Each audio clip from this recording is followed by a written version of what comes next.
A ver ahora, ahí estamos. Guille, todo listo. Este es el aviso porque estamos en vivo vía YouTube en la cuenta oficial de APOC Nación. Bueno, otro lunes que nos volvemos a encontrar. Qué bueno es volver a ver caras, que vengo viendo desde el primer lunes incluso. Porque además tiene sentido con esto que está planteado como un ciclo de conversaciones y de charlas sobre el trabajo. Hoy es el turno de género, por eso la tenemos aquí a Florencia Tundis en un rato. Vamos a contar un poco más quién es. Flor, un placer recibirte en casa, de verdad. Hace un rato también estuvimos hablando y muchos de nosotros nos podemos anticipar un poco a la temática o a los temas que van a tratarse en el día de hoy, pero la verdad es que es un placer poder tenerla a ella porque además vamos a entrar en profundidad en cada uno de esos temas. Y además, lo bueno para mí es que voy a descomprimir un poco en esta apertura porque está Nacha y ella va a ser la responsable hoy de contarnos de qué se trata el encuentro. Hablo de Nacha Ruiz, que es licenciada en Ciencias Internacionales, tiene una maestría en género y aparte es parte de nuestra familia. Ahora sí, toma. Bueno, hola, ¿se me escucha? Sí. El día de hoy, como sabemos, tenemos la charla sobre género y trabajo, que es un tema que me convoca desde muchos sentidos. En primer lugar, cuando estaba tratando de armar la charla, pensaba qué importante es tener estos espacios de conversación y debate sobre estos temas. Hoy en día, sobre todo teniendo un gobierno totalmente de ultraderecha, con discursos de odio que no hacen más que oprimir a las minorías, entre ellas los feminismos, el colectivo de mujeres y diversidades, tanto en los discursos como en la práctica. Y a todo esto, lo primero que se me vino a la cabeza fue que una de las líneas de acción de este gobierno fue el eliminar la perspectiva de género de la administración pública, cosa que lo digo y se me explota la cabeza, es como, me parece un montón. Sería obstaculizar y invisibilizar todas las conquistas de las luchas sociales hechas por los feminismos y el colectivo de mujeres y diversidades. Tanto es así que me gustaría remarcar las leyes, las normativas de las cuales nos podemos sentir muy orgullosos. Tenemos una ley de identidad de género, una ley de aborto legal, seguro y gratuito, una ley de capacitación obligatoria en el Estado en materia de género, la ley Micaela, y una ley de cupo laboral travesti trans, que me parece espectacular resaltarlo.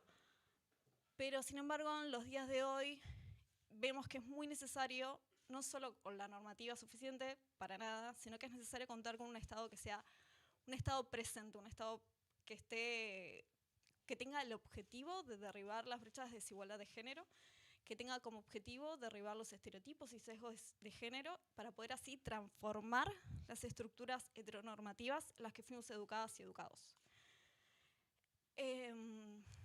Bueno, y una de las cosas que me gustaría remarcar de este gobierno fue que llegaron a desfinanciar políticas y programas reconocidos internacionalmente, como el Plan ENIA, que es el Plan de Prevención de Embarazo Adolescente, los planes de asistencia de víctimas a violencia de género, el programa Acompañar y la línea 144, por ejemplo, desfinanciados casi un 90%. Anularon el programa Registradas, un programa que estaba destinado a empleadas de casas particulares, un sector informal, feminizado. Bueno, y así muchísimas políticas de género, ni hablar del Ministerio de Género, que realmente hizo muchísimo y fue muy importante durante la pandemia. Bueno, y para cerrar, sumado a toda la gestión y a todos los discursos de odio, quiero remarcar y resaltar la importancia de contar con estos espacios de debate para que podamos transformar el futuro, ¿no? Y a todo esto traigo alusión el nombre de la charla, que pensemos el presente para poder transformar el futuro en un futuro más igualitario, justo e inclusivo para todas y para todos.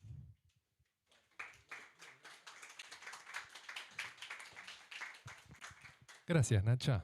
Espectacular. Bueno, esta es parte de la introducción.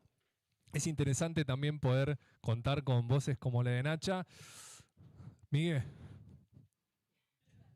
Sí. Antes de abrir y antes, yo tengo una buena presentación, además de Florencia. ¿Sí? Bueno, buenas tardes, bienvenidos y bienvenidas. Ya la presentación la hizo Nacha, solamente hacer la apertura, darle la bienvenida a Florencia por estar acá con nosotros, a venir a explicarnos y a enseñarnos muchas cosas que todavía tenemos por delante los que estamos en mi generación. Romper algunas estructuras forma parte de nuestro desafío, de nuestra utopía, y siempre es bienvenido todo lo que se nos vaya presentando, explicando y tratando de ver con otros ojos. Nuestra cultura va para otro lado, siempre ha sido así y ahora las cosas son distintas y aceptarlas, asumirlas y ponerlas en práctica es una cuestión que la ponemos siempre por delante. Nada más que eso, todo en tus manos. Acá estamos prestando atención y escuchándote atentamente. Muchísimas gracias. Gracias compañeras, gracias compañeros. Bueno, gracias, Miguel. Bueno, ahora sí. ¿Estás lista? Sí. Les voy a presentar a Florencia, que es licenciada en Economía, Florencia Tundis. Por la UBA, es guionista cinematográfica, forma parte de la ONG Ecofeminita e integró el equipo de Dirección de Economía y Género que midió el trabajo doméstico en proporción del PBI. Como guionista, desarrolla proyectos feministas y escribió la serie documental Las Tareas, que fue ganadora del Renacer Audiovisual y del premio Lola Mora. Dicho todo esto, una vez más, gracias, Flor, por estar acá. El tiempo... No, sí, perdón, sí. ¿anda este micrófono? Sí, ¿no? Sí, a la perfección. El tiempo es tuyo, te escuchamos. Bueno, muchas gracias por invitarme. Bueno, en pos de lo que dijeron, iba a decir que antes de introducirme en la charla, que es súper importante que se sigan manteniendo estos espacios de género, como bien decía Nacha, porque la verdad es que, bueno, como bien sabemos, no es el mejor momento para el feminismo, digamos, un concepto de reputación o de que importe. Pero bueno, me parece bien y sobre todo porque yo vengo de la economía feminista, y me parece que está bueno dar herramientas justamente para la discusión de por qué es importante la perspectiva de género, por qué es importante seguir pensando las ciencias sociales, las políticas públicas desde una perspectiva de género. Y lo que hace la economía feminista es dar datos, datos concretos de por qué hay diferencias y por qué es importante combatirlas.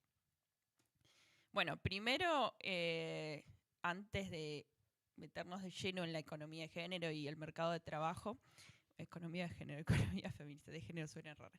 ¿Qué es la perspectiva de género? Yo no sé si están familiarizadas con la perspectiva de género. La repasamos así brevemente, porque obviamente la perspectiva de género no es de la economía feminista, es una manera de ver las ciencias sociales. Bueno, en realidad todas las ciencias, por suerte también existe la perspectiva de género en la biología, que es muy importante. Pero bueno, a algunos les cuesta, pero la economía es una ciencia social, y aunque esté en la Facultad de Económicas. Y lo importante de la perspectiva de género es tener en cuenta que el género es una construcción social. Esto, bueno, quizás se repitió mucho hace un par de años, ahora no lo estamos viendo tanto. Una cosa es el sexo, el aparato reproductivo con el que nace cada persona, y otra cosa es el género, que el género está, bueno, como decía, está construido socialmente y representa estereotipos culturales. Cambian con el tiempo. Eso es importante porque, bueno, obviamente cambian con muchos años. Pero quiero decir, por ejemplo, algo que demostró la antropología feminista, es que las mujeres también cazaban, en épocas prehistóricas, que el cuidado estaba repartido en la sociedad, sobre todo en la época feudal, y precapitalista. Entonces, no es que la mujer nace, por ejemplo, para cuidar, que es lo que vamos a ver hoy. Los cuidados, las tareas domésticas es lo que impide el desarrollo laboral de las mujeres, hablando en términos binarios. Pero obviamente también lo vamos a ver, pero afecta al colectivo LGBT. Y lo que venía a decir, bueno, entonces es muy importante eso, tener en cuenta que es cultural. Como, bueno, todos los estereotipos también, no solo de trabajo, estéticos, ¿no? Todo lo que tenemos que hacer las mujeres, que también en términos económicos nos representa un gasto y tiempo, ¿no? Arreglarnos, yo me arreglo igual, ¿no?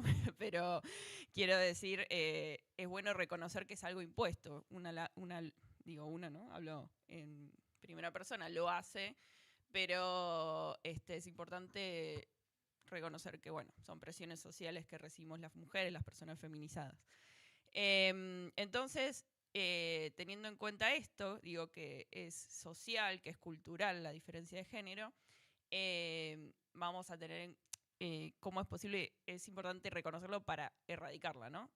faltan muchos años, hay estudios que demuestran que recién la desigualdad de género va a ser mínimo en 100 años, no la vamos a ver nosotros, creo.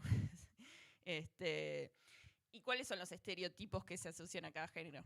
Esto es importante porque después lo vamos a ver en el mercado de trabajo.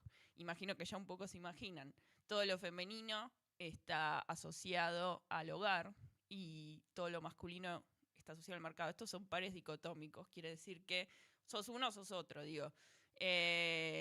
Son excluyentes. Entonces, todo lo que es emocional, todo lo que es, bueno, lo que refiere a lo privado, ¿no? A la casa, todo lo que es, bueno, también el cuerpo, lo metafórico, lo subjetivo, está asociado a lo femenino. En cambio, lo que es universal, lo que es público, todo lo que es mente, digamos, todo lo más, se dice cerebral, objetivo, ¿no? Es como lo masculino es lo objetivo, es lo que es sin cuestionamientos.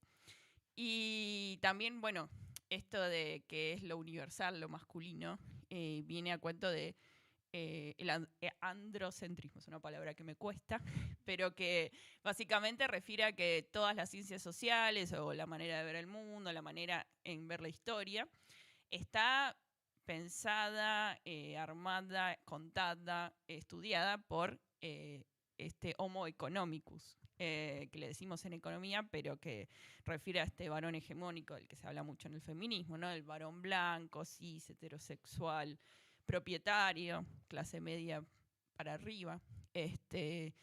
Y también hay que tener en cuenta que todo también afecta, esto es muy importante, también afecta a los varones que se salen de la masculinidad, ¿no? Eso es importante también, siempre no es solo, obviamente que afecta más a las mujeres y personas feminizadas, pero también los varones que se salen de la masculinidad hegemónica, sufren discriminación, presiones sociales, rechazo de la sociedad, bueno, ni hablar quienes pertenecen al colectivo LGBT. ¿Y por qué es importante reconocer los estereotipos? Porque generalmente ocultan, el estereotipo sirve para ocultar el sexismo. Me falta una S. ¿Qué quiere decir esto? Por ejemplo, a la hora, esto que seguro escucharon hablar, los techos de cristal, porque la mujer no asciende o ocupa menos roles de liderazgo. Bueno, por ahí no te dicen, no, bueno, Claudia, tiro un nombre cualquiera, a Claudia no le damos la coordinación porque es mujer, no van a decir eso, van a decir, bueno, no porque es sensible, no porque necesitamos a alguien con garra, no sé, alguien duro, alguien que no se deje llevar por lo emocional. Entonces, si tenemos en cuenta los estereotipos, que lo emocional se vincula generalmente a lo femenino, a las mujeres, entonces en vez de decir, estamos discriminando, si se quiere, indirectamente, ¿no? Estamos ocultando el sexismo puro y duro. Y bueno, y acá esto, bueno, muchas habrán pasado por esto. Digo muchas porque quizás los varones no se dan cuenta a veces cuando la misma característica es percibida de cierta manera si es una si pertenece a una mujer y diferente si pertenece a un varón. Bueno, la más, creo que es como esto de insistente o tomar decisiones, ¿no? Como que un hombre es tenaz, es decisivo, es firme, y una mujer, esta es terca, es bueno, también agresiva, ¿no? Como que todos los rasgos que se suponen que son masculinos cuando están en la mujer son vistos de manera negativa, ¿no? Esta quién se piensa que es, también si se habla como menos suave, ¿no? Es como, esta es una mandona, bueno.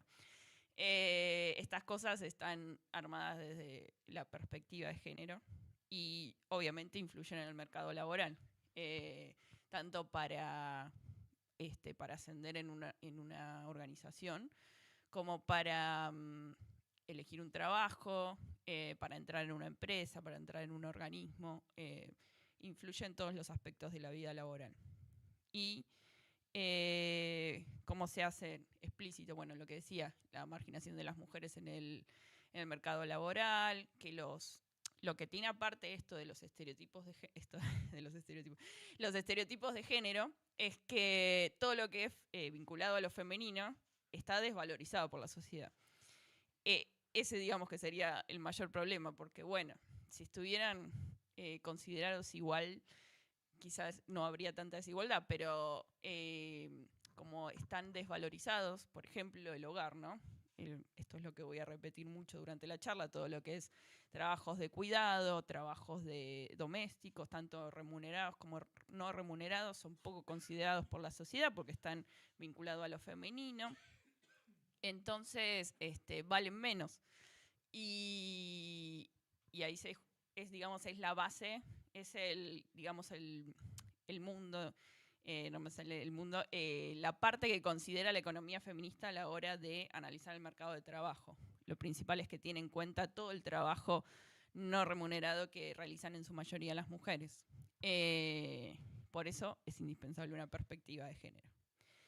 Y bueno, esto que hablaba antes de la perspectiva no binaria y LGBTIQ+, también afecta la perspectiva, la desigualdad de género y los estereotipos de género. Ahora, bueno, esto ya lo dije más o menos. Ahora sí, pasamos a la economía feminista. ¿Qué es la economía feminista? Bueno, lo importante es que la economía feminista es una rama que ya lleva muchas décadas, no es nueva. Bueno, como toda la teoría feminista, quizás uno empieza a tener conocimiento del género, o bueno, con la última ola feminista, ¿no? Del 2018, y no, bueno, obviamente porque no se habla tanto, no tiene como en cuenta la historicidad del movimiento feminista, pero el movimiento feminista es un cuerpo de estudio, es teórico, y en el caso de la economía feminista, busca la equidad socioeconómica. Busca que no exista más la economía feminista, cual es medio imposible, como dije antes, faltan muchos años, no lo vamos a llegar a ver. Pero busca, o sea, no solo es un programa académico, es un programa político. No busca como ver la realidad y describirla. No es la misión de la economía feminista, no es solo decir, bueno, hay más mujeres desempleadas y listo, sino que, bueno, esto es un poco, ¿no? Tratar de llegar al mayor público posible, difundir.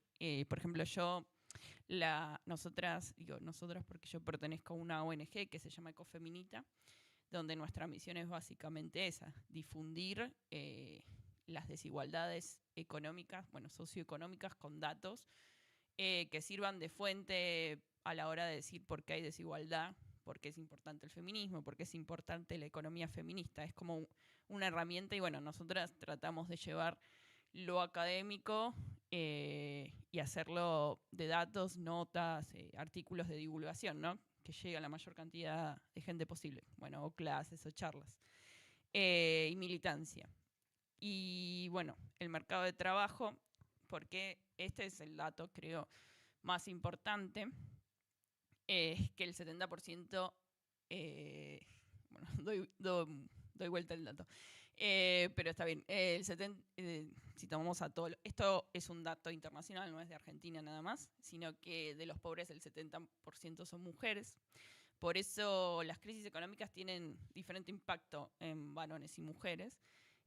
Por ejemplo, bueno, ahora lo vamos a ver con datos también, pero si la mujer gana menos que el varón, obviamente una crisis económica va a impactar más. Y si hablamos de una pareja heterosexual con hijos que tienen que dedicarse a los cuidados, la que va a dejar el mercado laboral cuando no alcance, por ejemplo, para pagar cuidados privatizados, porque no hay cuidados gratuitos, digamos, estatales, la mujer va a ser la que va a dejar el puesto de trabajo. De hecho, bueno, esa estadística creo que no la traje hoy, pero en las carreras laborales se ve que cuantos más hijos, una mujer, la tasa de actividad, o sea, la búsqueda activa de trabajo disminuye, cuando en los varones es al revés, aumenta. Entonces, bueno, ahí se ve claramente quién resigna independencia económica, básicamente, en pos de una familia. Y bueno, no tener en cuenta la diferencia, lo que produce es desigualdad y no igualdad. Ese es, claro, el dibujito de los escalones, ¿no? Si alguien empieza de más arriba que el otro, bueno, va a partir de la base, de diferente base. Esto, obviamente, bueno, la perspectiva dentro de la economía feminista no es solo de género, es obviamente clase social. Y y no hace falta aclararlo, creo, obviamente que es de clase social porque la mayoría de los pobres son mujeres. Y antes de pasar a los datos duros, vamos a ver un pequeño videíto. A ver, voy a apagar el micrófono primero para no hacer ruido.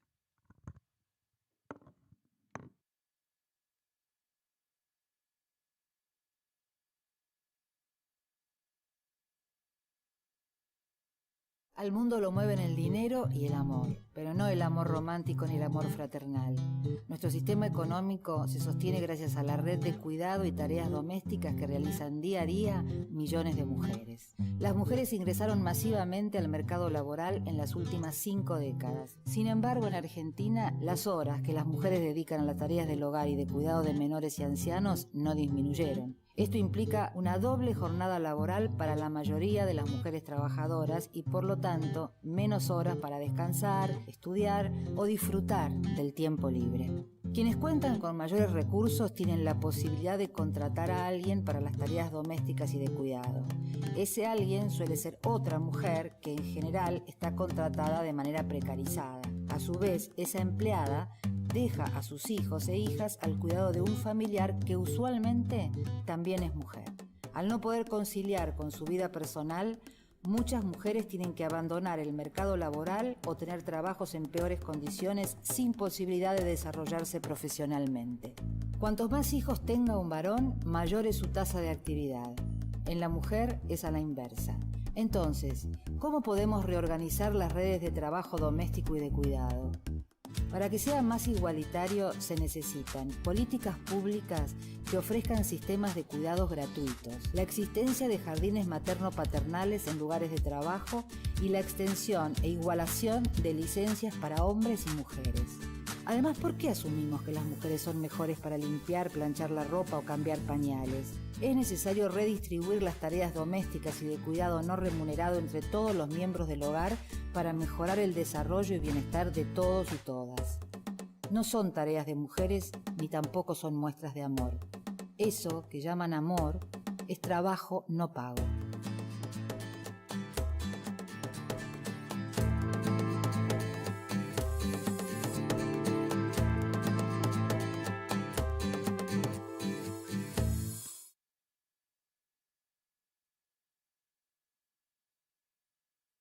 No, en YouTube no me van a escuchar. Bueno, ahí estaba el dato de... no está en el PPT, pero estaba en el corto de justamente lo que decía antes, que con hijos sube la tasa, con más hijos sube la tasa de actividad de varones y con hijos la tasa de actividad de las mujeres disminuye. Perdón, bien, segregación. Bueno, algo que iba a decir del video es que la frase, eso que llaman amor es trabajo no pago, que seguramente, no sé si seguramente quizás la escucharon antes, es una frase que se popularizó mucho, sobre todo en el 2018, que es de cuando es el video, es de la historiadora y filósofa Silvia Federici, es italo-estadounidense. Esto le digo por si quieren profundizar. La verdad es que su libro, Calibán y la bruja, es un gran libro que repasa la historia desde una perspectiva de género marxista, pero lo que hace básicamente es analizar cómo fue el traspaso del feudalismo al capitalismo con perspectiva de género. Hace un análisis aparte sociológico de la casa de brujas, por eso es Calibán y la bruja. La verdad que está muy bueno. Bueno, cualquier libro, ella tiene varios libros sobre trabajo doméstico, es, bueno, como dije, la que impulsó la frase y la que divulga más que nada, una de las principales divulgadoras de la economía con perspectiva de género. Bueno, y después, dos términos muy arraigados a la economía, arraigados, que son de la economía feminista, es la segregación vertical y si yo voy muy rápido y hay algo que no se entiende, me dicen. La segregación vertical y la segregación horizontal. Bueno, esto es lo que decía antes, los techos de cristal. La segregación vertical es lo que no permite a las mujeres ascender en sus puestos de trabajo. Son los obstáculos que enfrenta. Y acá es importante decir porque muchas veces dice, bueno, rompamos el techo de cristal. y no, bueno, no depende de las mujeres, o más vale, no depende solamente de las mujeres. No es fácil romper el techo de cristal cuando la sociedad no colabora. Bueno, ahí viene lo de que la economía feminista es un programa político y no solo analiza la realidad, porque la economía feminista por ahí tiene dos, ¿cómo se dice?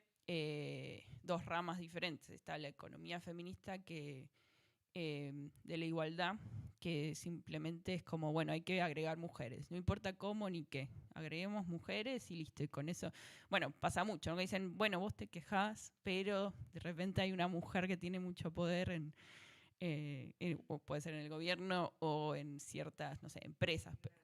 ¿Eh? ¿Cómo? Ah, sí, por ejemplo.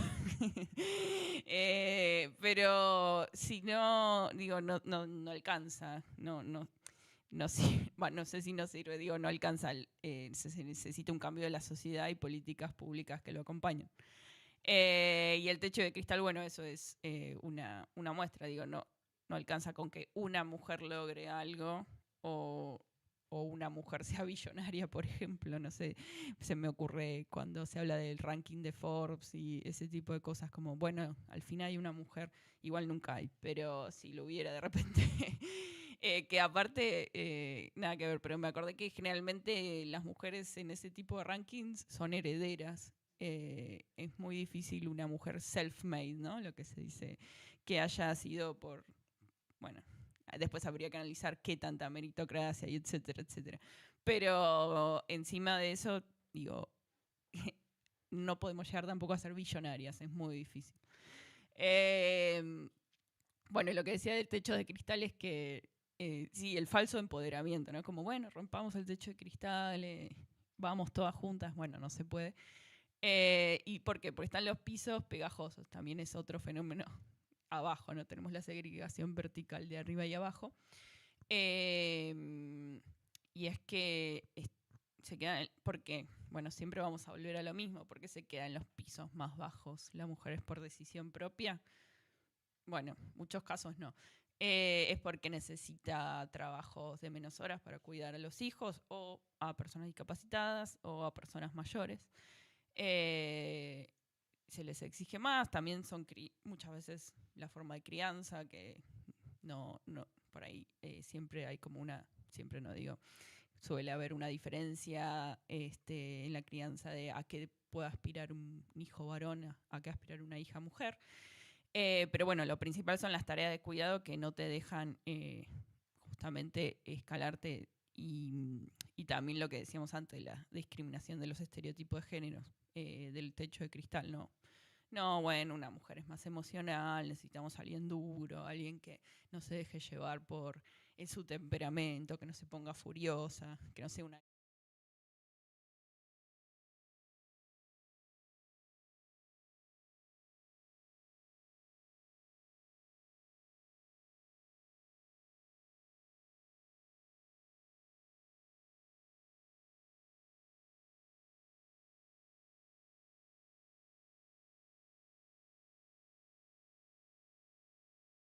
Bueno, sector público y privado.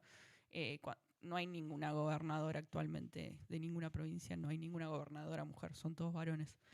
De hecho, bueno, desde Ecofeminita una vez sacamos un artículo que se llamaba históricamente hay más Carlos que fueron gobernadores que mujeres. Entonces, digo, la simetría se da en todos los niveles, digo, público, privado.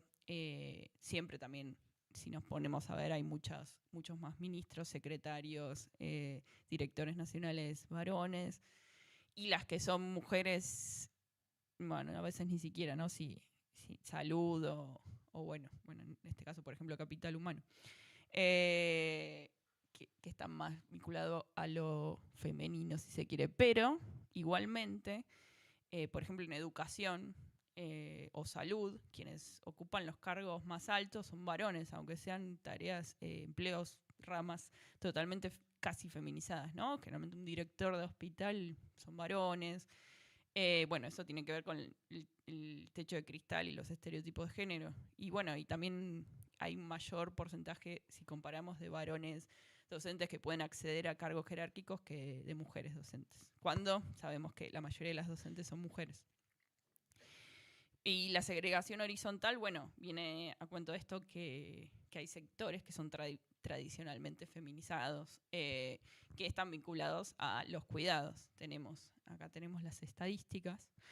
Educación, el 74,2 son mujeres, en salud y servicios sociales el 69%, y bueno, y servicio doméstico es el trabajo más feminizado de todos. De hecho, es el trabajo en el que más se emplean mujeres. Digamos, si yo agarro a todas las mujeres de Argentina, si no me equivoco, era como el 16% se dedica al empleo doméstico. Es el mayor rama de, digamos, de laboral de las mujeres. Ahora vamos a ver por qué es un problema eso. Y bueno, la contracara del servicio doméstico es la construcción, ¿no? Los obreros generalmente son varones. Y de hecho es muy... Bueno, ahí también hay estereotipos de género, ¿no? Si un varón podría ser empleado doméstico, como... Qué raro, ¿no? Contratar un empleado doméstico varón. También acá están incluidos muchas veces las niñeras. Digo, también hay un prejuicio con respecto a un varón que sea niñero. Y en construcción, bueno, obviamente, tienen que ser varón por la fuerza, ¿no? Que también es una construcción social. No la fuerza, sino que los varones están entrenados ya y se les requiere más fuerza. Y bueno, después transporte, almacenamiento, comunicación, industria manufacturera, todo lo que es fábricas. Y bueno, acá tenemos por tasa de feminización ciertos sectores laborales y la diferencia que hay en ingreso mensual promedio e ingreso horario.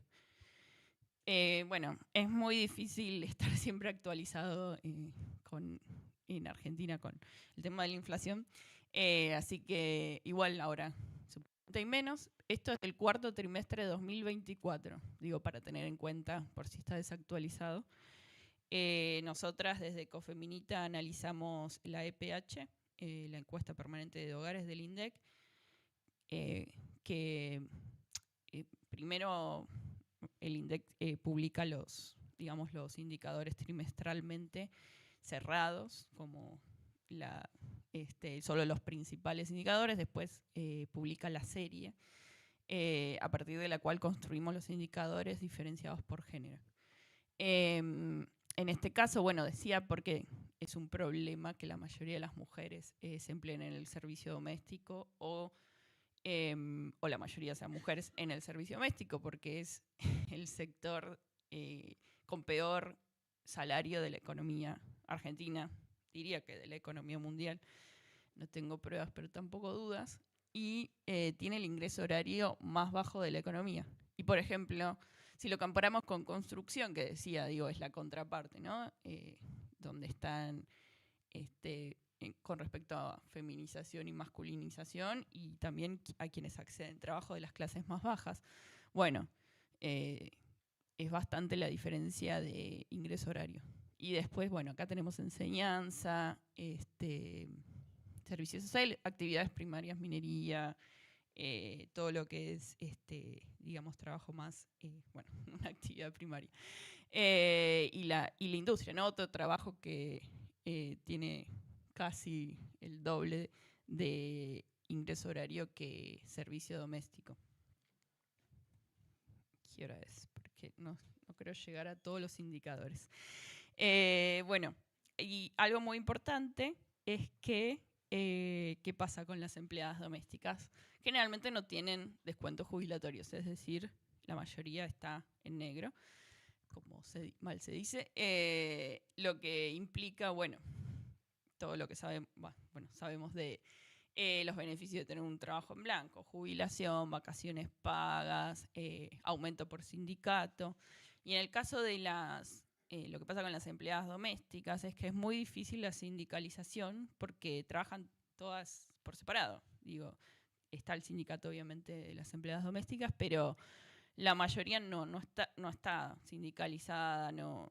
Y pasa que no se juntan, digo, salvo lugares más grandes donde haya, digamos, se necesitan varias empleadas domésticas, La mayoría de las empleadas domésticas trabaja por su cuenta, no en una casa individual, por horas, va a casa. Entonces no hay como un intercambio de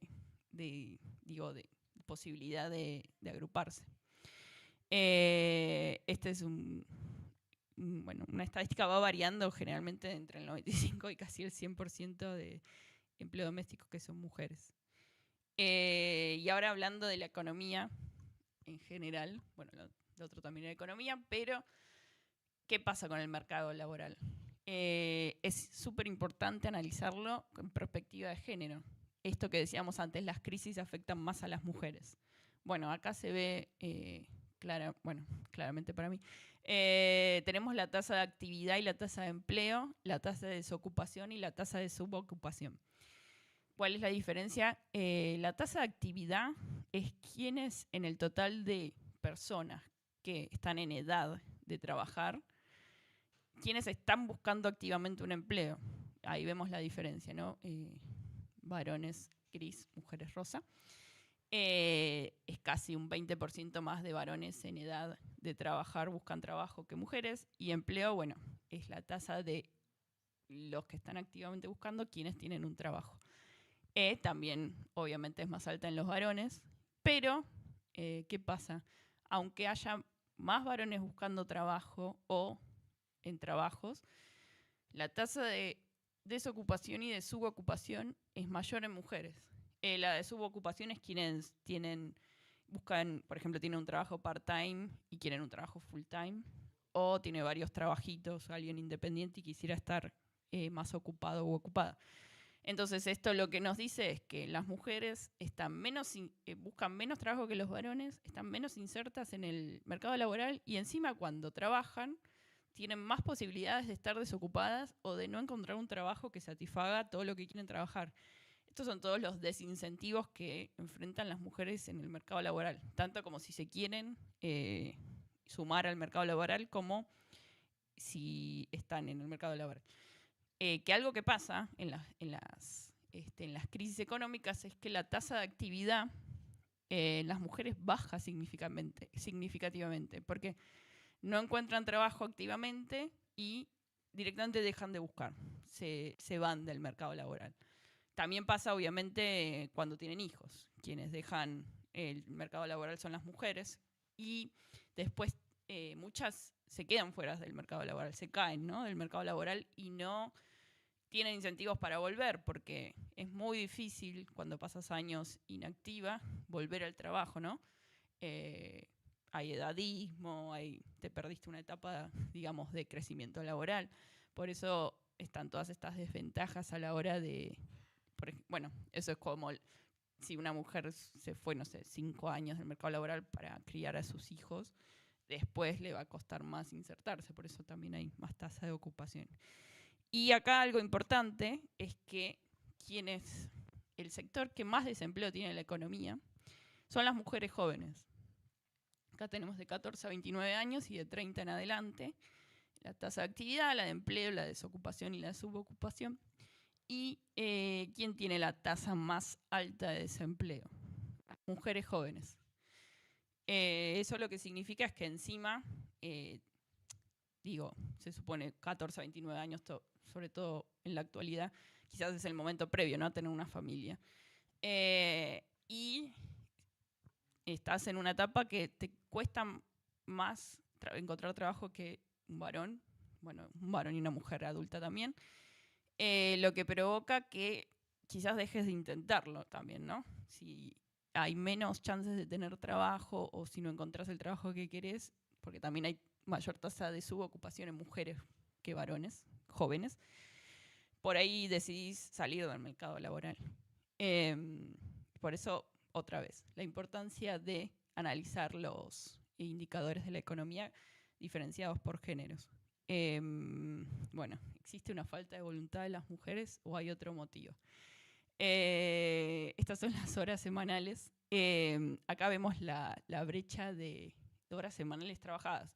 Bueno, esto es igual lo que habíamos visto antes, la subocupación de las mujeres y también están en los trabajos de abajo de la pirámide laboral porque necesitan más horas para trabajar, para estar en las casas, para cuidar.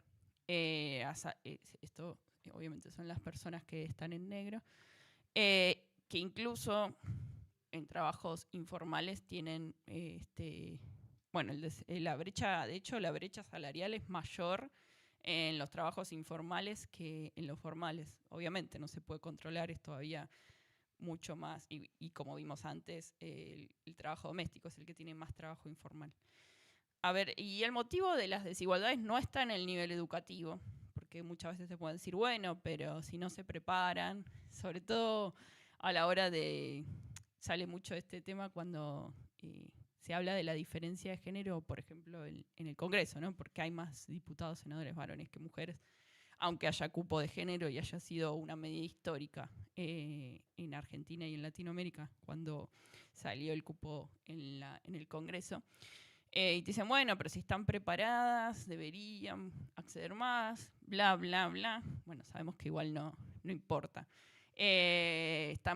Tienen en porcentaje mayor estudios superiores, están más preparadas las mujeres, digamos. Ese no es un problema para acceder a mejores trabajos o en este caso acceder a puestos políticos. Lo que se esconde detrás es el trabajo doméstico no remunerado, que como vimos antes son las tareas que se realizan en la casa, tanto de cuidados como de limpieza, cocina, y en su mayoría las realizan, esto se va actualizando también, el porcentaje de trabajo doméstico diferenciado por género. Y un dato importante, por ejemplo, es que en promedio una mujer empleada full time realiza más tareas domésticas no remuneradas que un varón desocupado. Entonces no tiene nada que ver que la mujer esté, igual como vimos antes, hay mayor tasa de actividad en varones por todo lo que, todo lo que vimos. Pero igual, si a la hora de comparar mujeres y varones empleados, no importa si la mujer tiene más trabajo, siempre recaen más en ella las tareas domésticas y de cuidados. Y tampoco tiene que ver con la clase social.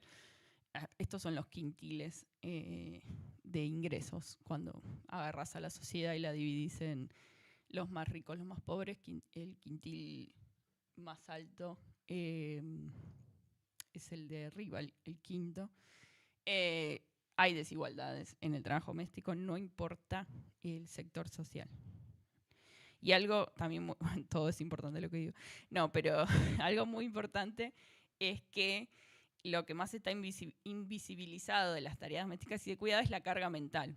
Esto que quizás muchas veces lo escucharon nombrar, que es no cuantificable, porque el trabajo doméstico no remunerado se mide con encuestas especiales que se llaman medición del tiempo, que también es una herramienta creada por la economía feminista, donde te dan una encuesta y vos tenés que decir, bueno, hoy dediqué 8 horas para dormir, 8 horas trabajé, las otras 8 horas, no sé.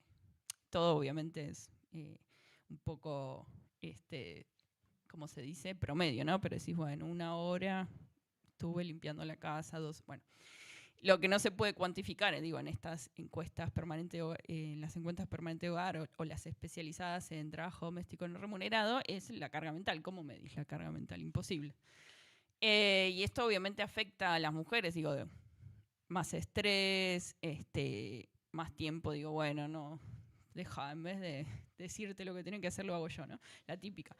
Entonces, bueno, es muy difícil cuantificarlo totalmente. Aunque lo cuantificamos y hay mucha diferencia, todavía es mayor a la hora de carga mental. Y también son horas que la mujer, por ejemplo, aunque esté más capacitada para seguir capacitándose, ¿no? Cursos especializados en el trabajo y qué sé yo, va a tener menos tiempo y también menos ganas. Si estás todo el día pensando en la comida, en los nenes, en que hay que pasarlos a buscar, y etcétera, no... ¿Cómo?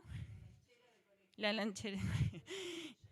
Vas a tener menos tiempo para querer capacitarte o también de concentración en el trabajo, ¿no? Es como mucho... Permiso, para para no hacerla tan larga.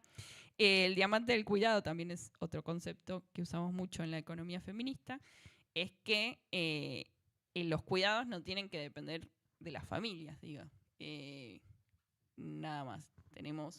Hay una distribución entre, bueno, las familias, el mercado, la comunidad, el Estado. Es importante una distribución y una concientización de todos los aspectos, digo.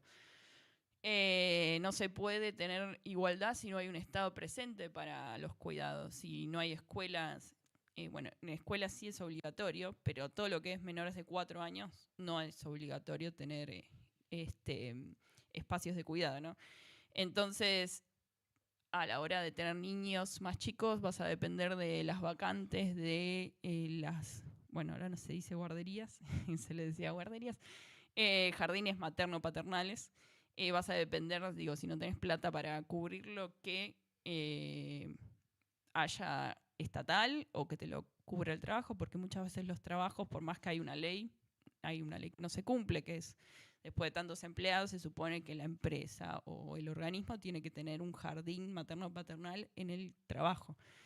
Esto es importante no solo por una cuestión monetaria, sino de tiempo. Si vos trabajás en el mismo lugar que dejás a tu nene o nena, bueno, ahí economizás tiempo. Si hay algo, no sé, tenés que darle la teta, no sé, son muchos los beneficios, ¿no?, de tener un jardín a mano en el trabajo. Pero bueno, muchos lugares obviamente lo que hacen es compensar económicamente con un monto, ¿no?, para jardín. Muchas veces que no alcanza, digo, depende del lugar, alcanza, ¿no?, para un jardín que es bastante caro. Entonces, bueno, eso decía que se necesita del Estado. Y bueno, del mercado también, digo, que si no hay un incentivo a que haya jardines, si no hay un incentivo a promover la igualdad. Y después también hay muchos cuidados comunitarios. Quizás ahora, sobre todo en la actualidad, está muy caído el tema de la comunidad, de ayudarnos unos a otros, ¿no? Pero hay muchos cuidados comunitarios, sobre todo por ahí en los barrios populares, muchos jardines comunitarios que crean sobre todo en las crisis, se ponen un par de personas del barrio y dicen vamos a tener un jardín comunitario para que puedan las compañeras o los compañeros trabajar. Es importante la comunidad. Digo, obviamente donde no está el Estado ni el mercado está la comunidad. Y bueno, y la familia, sobre todo las mujeres saliendo a tapar esos parches. Bueno, esto rápidamente, siempre pongo, ¿cómo se dice?, cuadros de más. Esto es, como lo medimos en la Dirección de Economía, Igualdad y Género del Ministerio de Economía en el 2020, y significa que si los trabajos de cuidado y domésticos no remunerados fuesen medidos en composición del PBI, serían el sector que más genera, o sea, por ejemplo, más que la industria, más que el comercio, si lo cuantificaríamos, ¿no? Bueno, es lo que muchas veces se dice, sin los cuidados no se mueve el mundo, digo. Si nadie cuida a los niños, si nadie cuida a las personas adultas, si nadie cuida a los discapacitados, si nadie se encarga de, después de que alguien trabajó todo el día, la comida, la limpieza, se cae, ¿no?, la economía. Esto es importante, obviamente, bueno, es una medición en base a cuántos se valoriza una hora de limpieza o una hora de cuidado, bueno, etcétera. Pero obviamente es simbólico, es simbólico de que no se mide constantemente. Esto fue un trabajo especial, pero ponen importancia los trabajos de cuidados dentro de la economía. Bueno, esto como decíamos antes, acá algo importante, ¿no?, dentro de todo esto, bueno, vamos a pasar algunas cosas, pero no, la brecha de ingresos, bueno, esto seguramente muchas veces lo escucharon, es un concepto por ahí bastante más difundido, es la brecha de ingresos. Individual y de origen laboral o no laboral. No laboral, no sé, por ejemplo, si tenés rentas, eso está contemplado en la brecha de ingreso general. Y, por ejemplo, esto es lo que decía antes, las personas que no tienen aportes, hay más brecha todavía de ingresos. Y teniendo en cuenta que las mujeres están sobre representadas en el trabajo informal, bueno, ahí tenemos el resultado de la feminización de la pobreza. La brecha de género es súper importante y es algo que la economía clásica no tiene en cuenta o elige decir, bueno, es porque trabajan menos. Sí, es en parte porque trabajamos menos las mujeres, pero ¿qué hay detrás de esa causa? ¿No? Porque las mujeres trabajan menos. Bueno, todo lo que vimos antes, pero hay un porcentaje de esta brecha de ingresos que es, porque en un análisis más pormenorizado tenemos, bueno, este porcentaje de la brecha es porque trabajan menos horas, entonces la división de salario por horas nos da esto, porque están menos empleadas, bueno, pero el mismo trabajo, misma labor, mismo todo, también hay brecha de género. Creo que es de un 8%, es algo que no se mide mucho, pero cuando se mide igual da que mismo trabajo, mismas horas, mismas tareas, igual hay discriminación a la hora de los pagos, ¿no? Del salario. Y bueno, por último, esto no lo vamos a ver porque es un poco más... ¿Qué hacer? Llamado a la acción. Perdón, la hora está bien.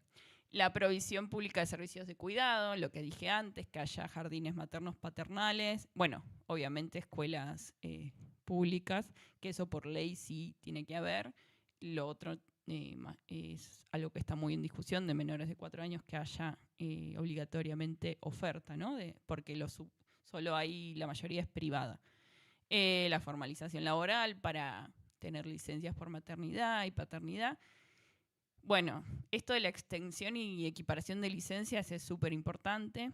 Hubo un proyecto de ley en el 2023 del Ministerio de las Mujeres. No llegó a tratarse, pero básicamente eso, quería alargar la licencia por maternidad y que la licencia por paternidad sea mínimo también de 90 días. Actualmente son 2 días. La mayoría da 15 días igual, pero por ley son 2 días nada más para hacer trámites y listo. ¿Y por qué es importante, las licencias? Porque igualitarias, porque es, primero que se desnaturaliza que la mujer es la que se tiene que encargar del bebé, ¿no?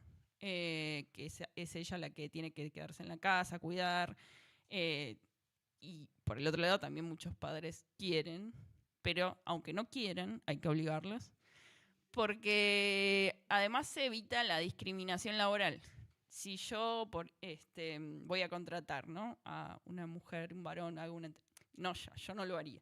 Pero quiero decir, alguien que va a contratar a un varón o una mujer en edad reproductiva va a tener en cuenta, no, esta chica sí va a ser madre, va a estar 3 meses o 6, si lo puede extender sin trabajar. Entonces no, voy a contratar al varón. Ahora, si hay licencias igualitarias, esa discriminación laboral se termina. Ya no te van a discriminar por estar... Yo sé que no tendría que existir, pero existe, es la realidad. Si hacemos licencias igualitarias, ya no va a estar ese factor a la hora de no contratar a una mujer en edad reproductiva, porque por más que no tendría que importar, además no te pueden preguntar si quieres ser madre, pero por más que no quiera hacerlo, no importa. Por eso es tan importante la igualdad entre, en el caso de ser obviamente un varón y una mujer. También es importante las licencias en familias varón, mujer, que tengan también licencias por adopción. Si es el caso de mujer, si una es la que queda embarazada, que la otra también tenga licencia, ¿no? Y los lactarios es súper importante en los espacios de trabajo, los jardines ya lo vimos. Y después hay un montón de otras políticas públicas que se pueden tener en cuenta para disminuir la desigualdad de género en el trabajo, en el mercado laboral, en el trabajo no remunerado y remunerado. Y ahora sí, gracias. Hasta acá.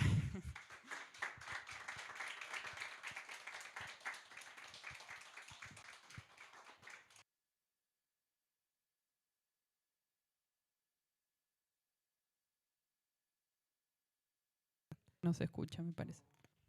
Hola, hola, hola. Ahora sí. Ahí va. Ahí va. Bueno, si alguna quiere hacer alguna pregunta, es ahora. Pueden decidir, preguntar lo que quieran. Puede servir a modo de catarsis también. Sí, eso es muy importante. Y sí, Muchas veces en este tipo de charlas o clases empiezan a hablar las mujeres, sobre todo, ¿no? De cosas, bueno, porque también no solo de tu familia actual, también está el tema de nuestros padres, ¿no? Cómo fue la distribución de trabajo cuidado, de trabajos remunerados y no remunerados. Hablé mucho, muy rápido. Así que si tienen alguna duda, obvio me dicen. sí.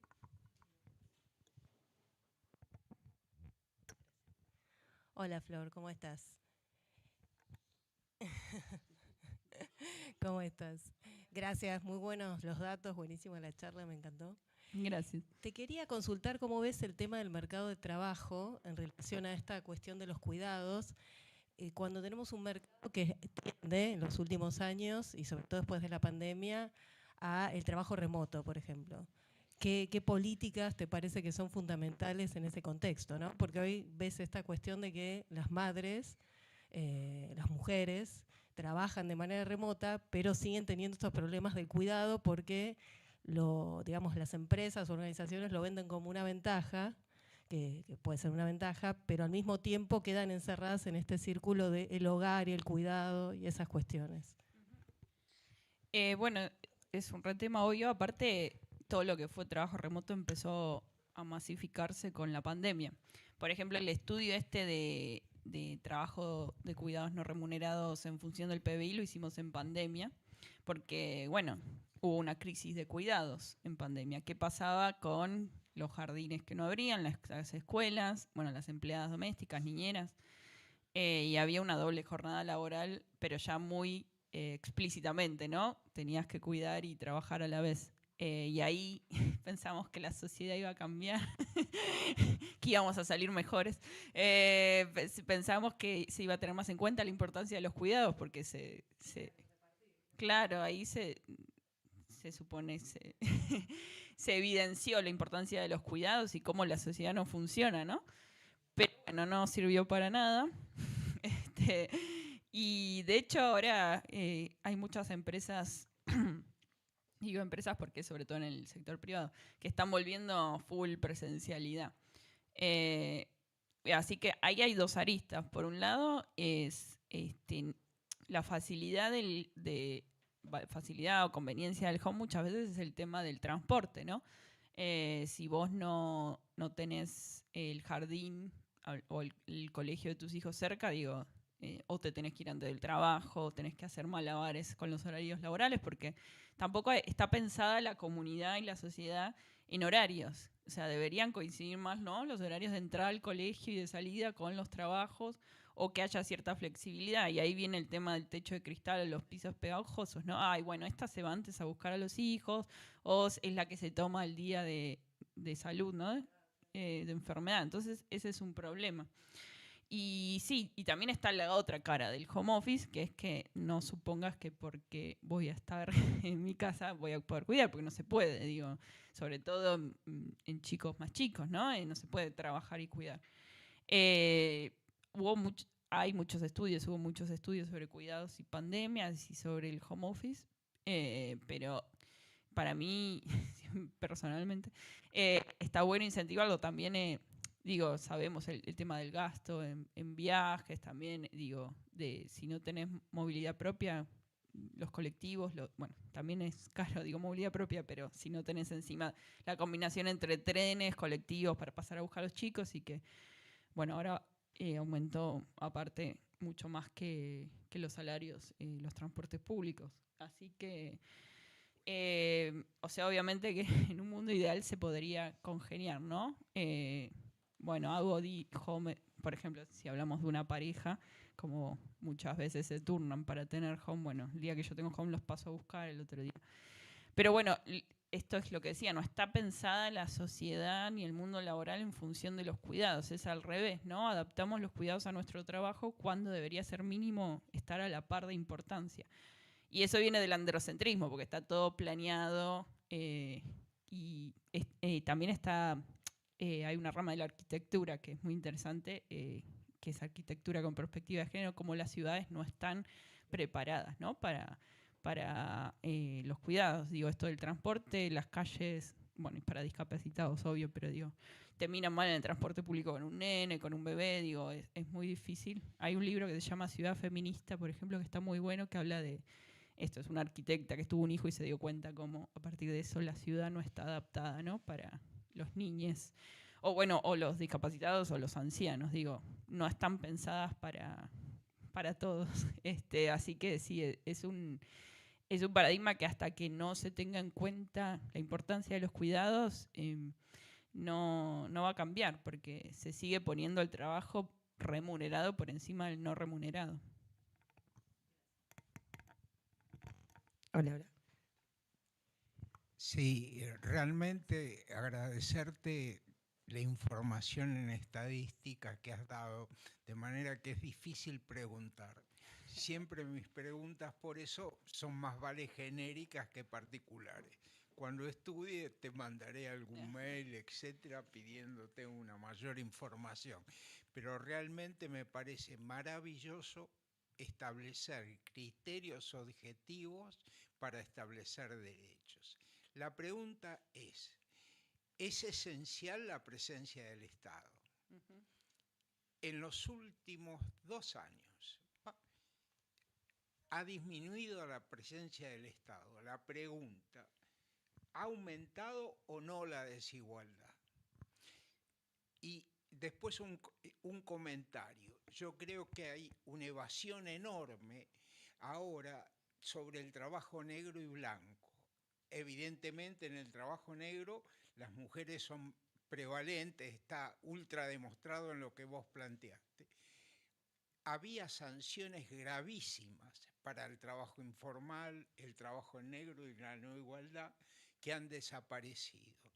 Y otra cosa, un comentario. El Ministerio de Trabajo desapareció en su función de control.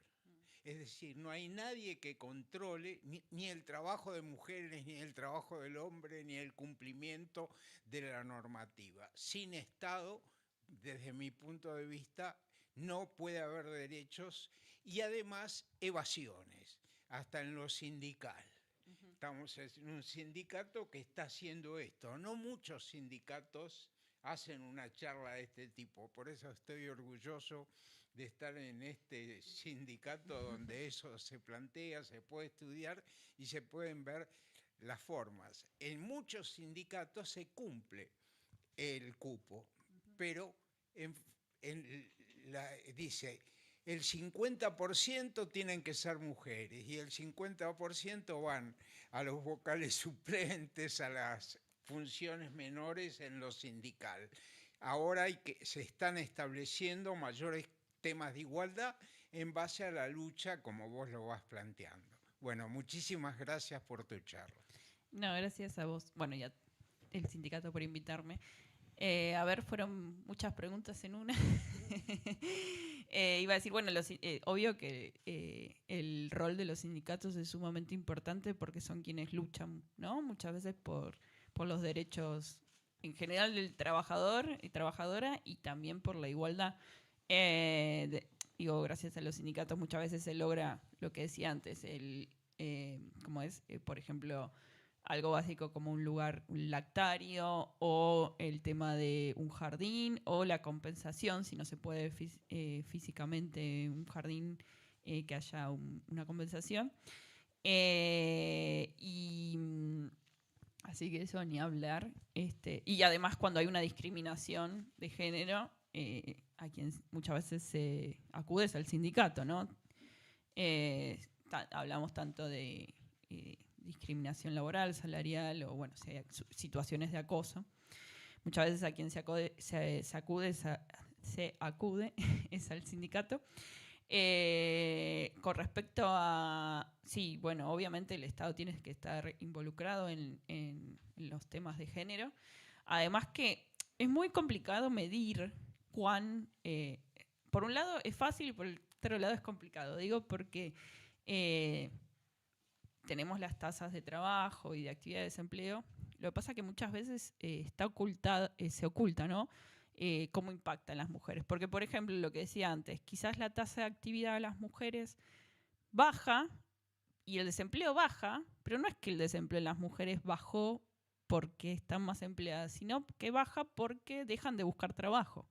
Entonces, si la mujer deja de buscar trabajo, ya no está dentro de la tasa de actividad. Se cayó y estaba desocupada, buscando trabajo, no encuentra, listo, no busco más, no forma más parte de la masa de desocupados. Eso ahí también hay que ver cómo oculta la tasa de actividad y de empleo a las mujeres que ya no buscan trabajo. Y bueno, como decía antes, las crisis económicas afectan más a las mujeres. Si hay más tasa de desempleo, hay más mujeres desempleadas. Muchas veces, como decías, los análisis van 2 años, ¿no?, de este gobierno.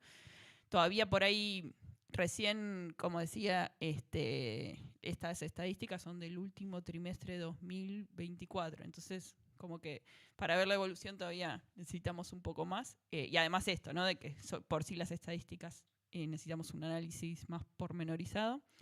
Y después, bueno, muchas veces está en cuestionamiento, hablando de violencia de género, ¿no?, cómo las políticas ayudan o no ayudan. No sirve de nada solo ver los femicidios. Hay que, primero, que no van a disminuir ni cambiar de un año al otro. Y como sabemos bien, quienes trabajamos en género, es un trabajo de muchos años. Entonces, es un cambio en la sociedad que no se da de un día para el otro.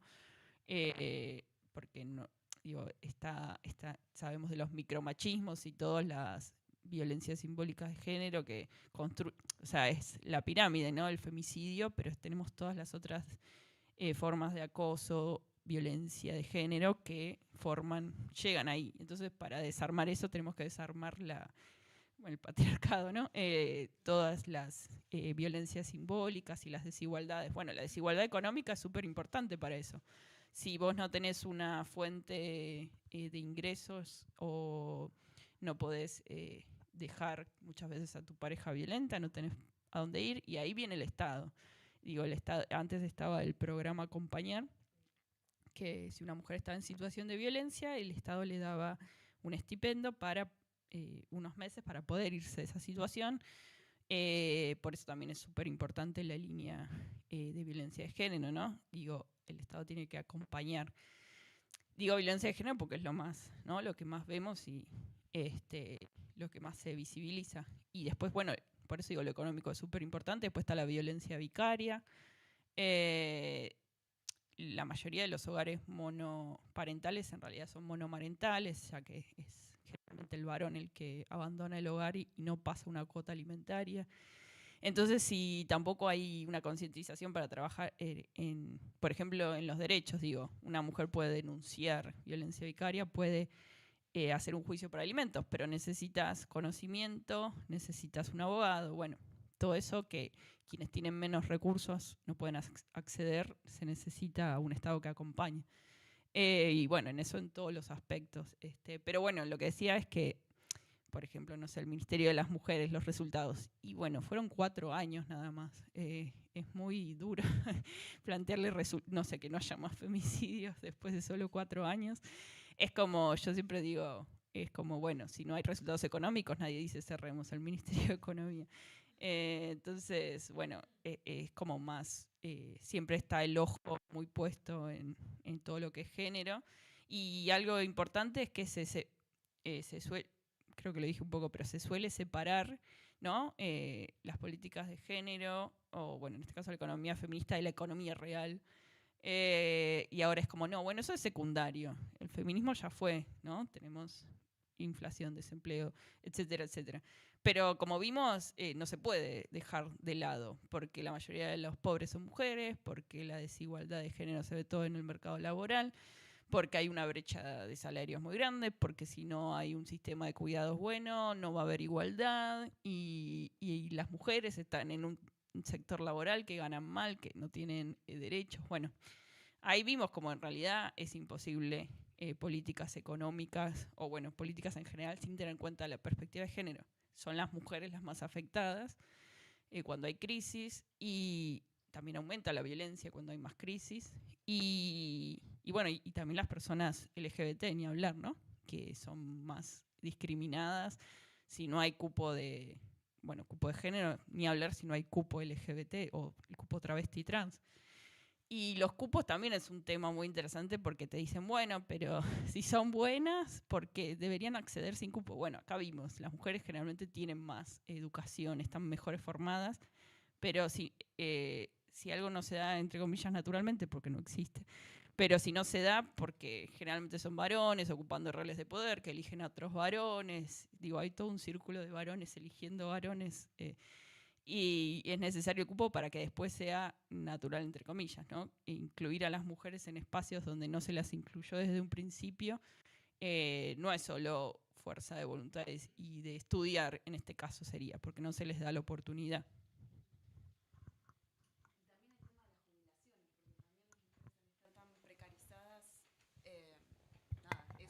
Estaba la jubilación de amas de casa, que ahora ya no existe. Sí, Pero es bueno, obvio, es un sí, tema. las jubilaciones es un tema porque, aparte, no solo, digo, por los cuidados, sino como vimos, son quienes más estuvieron empleadas sin derechos, entonces no tuvieron aportes. Así que, sí, obvio, eso fue un reconocimiento muy grande, el de la jubilación por ama de casa. Ahora sigue existiendo la moratoria, pero no está al mismo nivel que la jubilación por ama de casa. Sí, es bueno, una política que tiene que seguir estando, obviamente.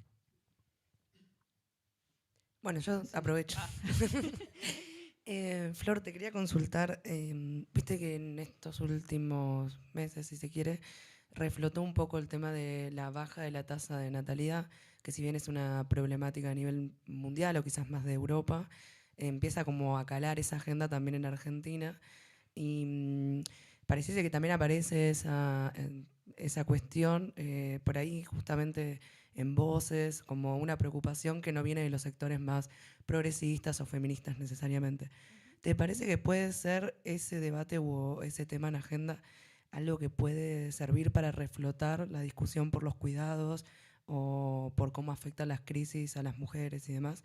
Porque pienso que algo de las causas tiene que venir justamente por el peso que tienen los cuidados, o bueno, nada, lo costoso que es mantener hijos, nada, eso. Sí, obvio. O sea, quienes se quejan de la tasa de natalidad no se fijan en por qué, digo, las causas verdaderas. No es solo, que igual está bien, no es solo, ay, las mujeres ahora son feministas y no quieren tener hijos. Sí, obviamente el feminismo influyó en que tengan una carrera laboral, en que la maternidad sea una decisión. Y algo muy importante es en que en Argentina, digo, porque vi las estadísticas, imagino que a nivel mundial es lo mismo, que se redujo la tasa de embarazo adolescente. Una gran causa de la baja de la natalidad es la baja del embarazo adolescente y no creo que nadie, bueno, no sé, quiera que haya más embarazo adolescente. Pero bueno, eso es bueno, que se logró gracias a la política que decía, ¿cómo? Eso, el plan Niña. Y después sí, digo, muchas mujeres quieren maternar, pero no pueden por costos, por esto que decía, no hay un sistema de cuidados bueno.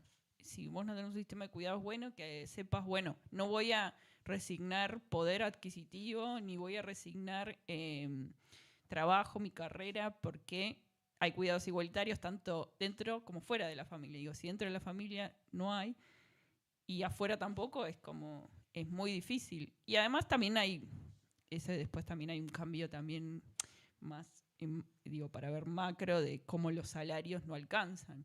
Antes un salario era más el salario familiar, no con un salario vivía toda una familia, ahora es imposible, ¿no? Y eso también tiene que tener que ver con, bueno, ahí ya nos metemos en una cuestión más de salarios, burguesía, capitalismo, cómo cada vez se trabaja más por menos plata. Entonces, obviamente quienes se quejan de la natalidad no les importan estas cuestiones, ¿no? De disponer de cuidados, de una red de cuidados gratuita, de mejores condiciones laborales, básicamente eso, digo, es muy difícil pensar en planificar una familia si no hay, bueno, si no tenés un trabajo salario, de buen salario y estable, ¿no? En una economía donde cada vez hay más trabajo informal y obviamente el informal significa más inseguridad laboral, tampoco tenés una posibilidad de planificar una familia. Así que sí, es multicausal el tema de la natalidad y yo creo que quienes más se indignan porque bajó la tasa de natalidad es a los que menos les importan las verdaderas causas.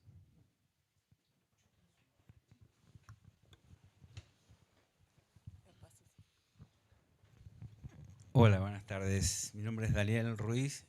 Bueno, también agradecerte que hoy me voy un poquito menos ignorante de cómo entré con el tema de perspectiva de género y en esto contribuís de una manera invalorable en esto de romper las estructuras día viejo, decía Miguel.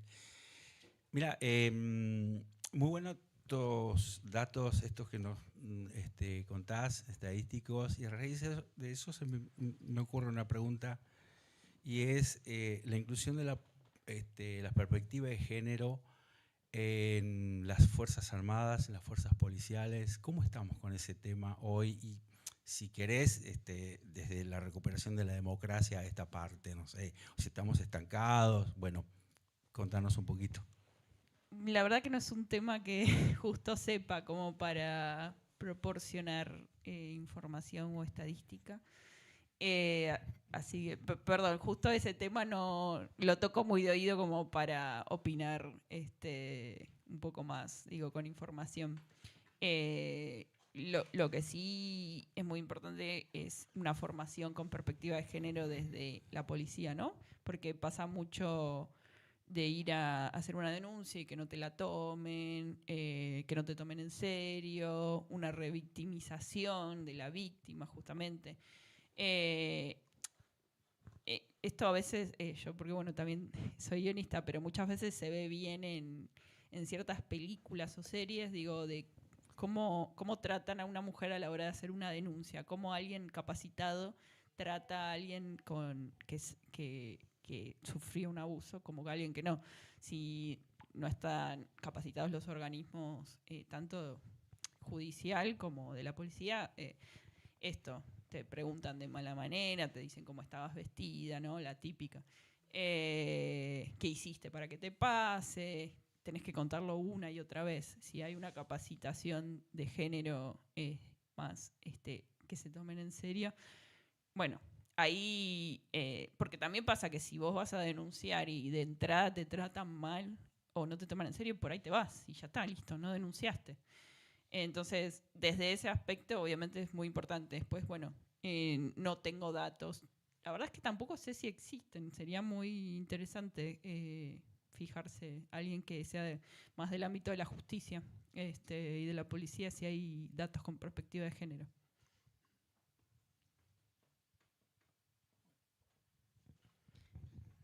Bueno, solo quiero decir muchas gracias. Gracias Miguel, gracias Cami por invitarme y al sindicato. No, un placer, un placer. El aplauso para Flor.